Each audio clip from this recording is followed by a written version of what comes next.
Hi, everyone, and welcome to our FMP Point of View podcast.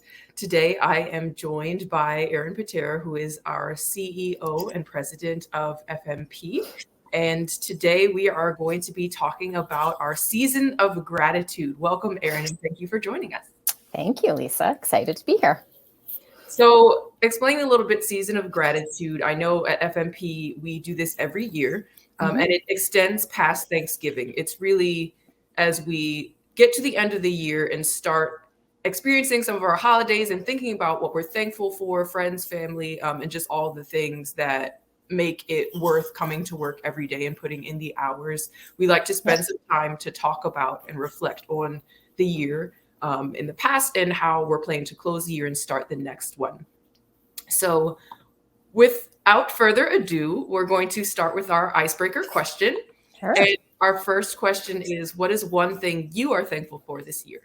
Well, it was really hard to come up with just one, but I did try to boil it down a little bit to one. But, in reflecting on what I'm most thankful for, I think is really just the people that I'm surrounded by on a daily basis. And so how I break that down and how I think about that is first, the community and where I live. So especially over the pandemic, like I've reflected more and more on this, we love our neighborhood. We have great friends within our neighborhood. And, they always say like raising a family takes a village. And I really feel like I have a village in my community. I truly live in a wonderful community. So I'm very thankful and grateful for that. Again, thinking about the people I'm surrounded by, I think of some college friends. We call ourselves the Baker's Dozen because there's 13 friends that I'm actually still very, very close with since university. And we live in different countries. Many are in Canada or in other countries around the world. But I'm in touch with them on a daily basis just through a chat, which I love technology from that standpoint. And they make me laugh every single day. So I'm very grateful for them. My coworkers. So I've worked at FMP for 18 years, I think at this point. And, you spend a lot of time at work. You kind of mentioned it at the beginning. It's a big part of your life. And I think I've always been grateful for the people that I'm surrounded by at work. We have smart, talented, creative, and just genuinely kind people that want to have an impact. And being surrounded by that type of energy on a daily basis, especially sometimes when you're having to solve tough problems, working with people you enjoy working with means a lot. That's very meaningful to me. And it's one thing that I very much appreciate about FMP. And then, of course, family. So people I have husband, I have 2 kids. My parents are actually visiting right now for the holidays, very close with my sister. And I'm extremely grateful for my family and kind of the love and support that I get from them. Awesome. Well, thank you. You have a lot to be grateful for. Yes. I especially think it's amazing that you're still friends with people from college. That many. I know. That many. And we're very close. So yeah, it's wonderful. So segueing a little bit into more FMP focused questions. Yeah. Our second question is, how has FMP grown in 2022? And I know that's probably a difficult question because more ways than one. But yeah, that's what I was going to say. In many ways, we've grown in many ways. But, I was reflecting on this one. And actually in 2022, if you just look at, pure growth from a metric standpoint, we grew by about 30% is what we're going to come in. So about 30% growth, which is a lot of growth. That's a lot of growth to experience. And we've grown in many ways. So when I think about it, I think we've continued to grow our capabilities at FMP, and that's important to us as a consulting firm. So we've continued to grow in the areas of diversity, equity, inclusion, and accessibility. That's a big focus of ours and our clients. And I think that's an area where we're continuing to get to learn, to become more knowledgeable, and to improve, essentially. We've really grown our capabilities when it comes to analytics and technology. We're, attracting deeper skill sets in those areas to be able to deliver services to our clients. We've grown our client base.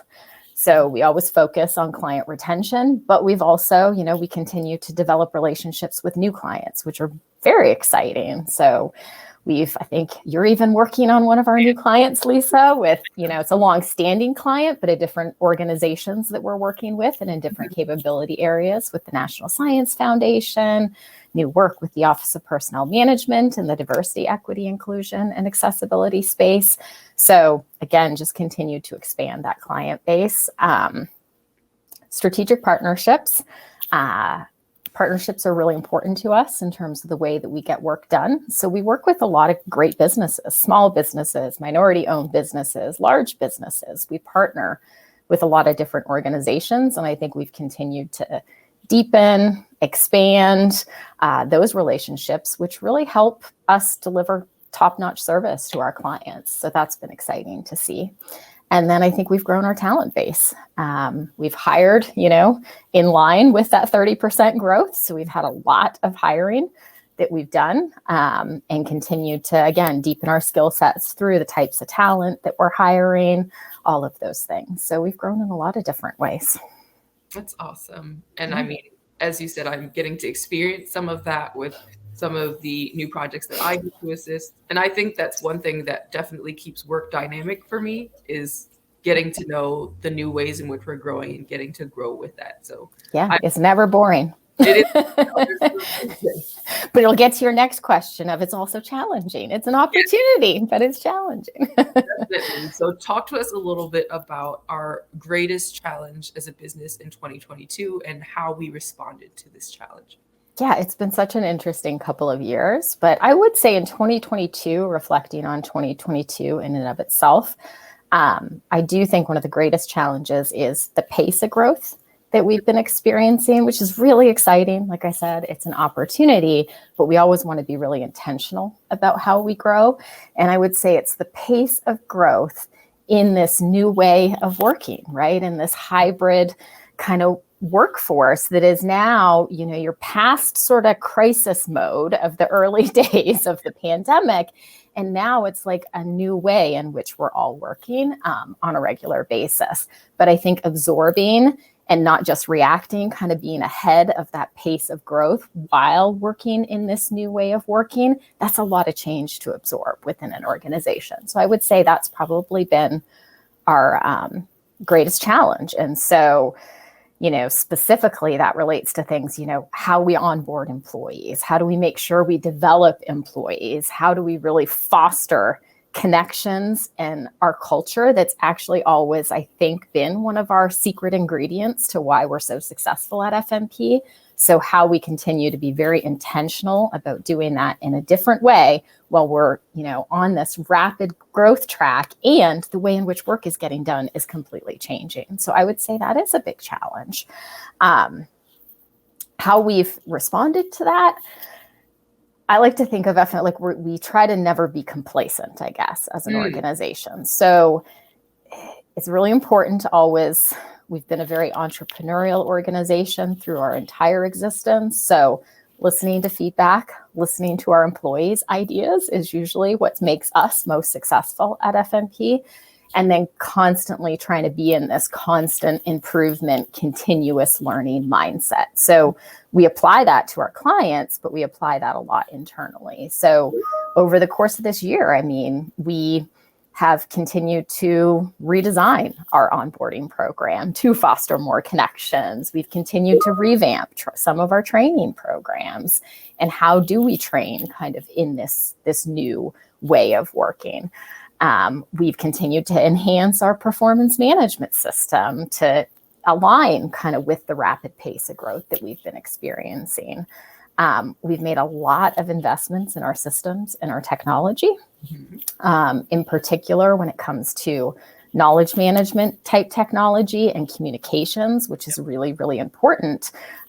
In particular, right now, it's really just sort of accelerated the pace of that. So I think those are some of the things we've continued to pay attention to and just not be complacent. You always have to be kind of leaning into continuously improving those things. And that's so relevant. I think particularly from the change management aspect, which I do some work with, that is, you see that as we lean more on technology, there's no way to, we have to be in a constant mindset of being okay with change. Yeah. Absolutely. technology updates and there's new versions and there's better software, and it's really about, like you said, not growing complacent and getting used to a change environment. So. Ambiguity, change, all places where I think FMP has always excelled, but you just have to keep improving in those spaces. You know, you can't just rest on that a little bit. So yeah. Exactly. Okay. And so wrapping up with our last question. Sure. What are some consulting trends we anticipate seeing in 2023, and how are we preparing for those?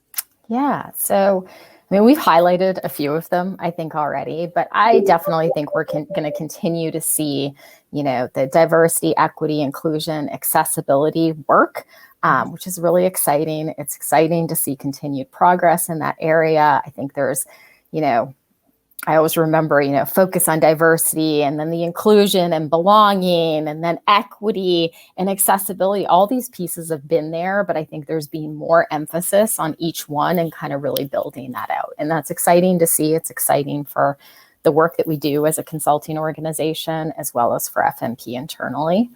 You know, we talked about it, the pace of technology, analytics, that is definitely a trend that's continuing.